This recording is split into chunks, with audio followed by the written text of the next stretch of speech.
சத்தியமா சொல்றேன், சிவபெருமானை விட ஒரு பெரிய தெய்வம் உலகத்துல யாருமே கிடையாது. அவன் யமனையும் உதப்பா, பெரம்பலாவும் அடி வாங்குவான்.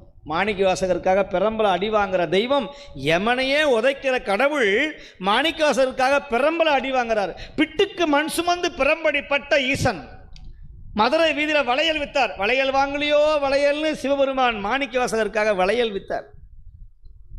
பன்றிக்கு பால் கொடுத்தார். கேவலம் பன்றிக்கு பால் கொடுத்த எங்கள் பரமன் அறிவார் எம்பிரான் ஆவாரேங்கிறார்.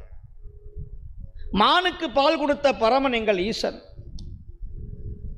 சுவாமியினுடைய கருணையை மாணிக்கம் வித்தாரா மதுரை வீதியில். இப்படியெல்லாம் 64 திருவிளையாடல் செய்த அற்புதன் நம்முடைய சிவன். ஏழை பங்காளன். அந்த பெருமானை எளிமையாக அடையணும்னா தேவார சிவபுராணம் சொல்லணும். தினந்தோறும் 7 நிமிஷம் கூட ஆகாது. நமச்சிவாய வாழ்க, நாதன் தாழ் வாழ்க.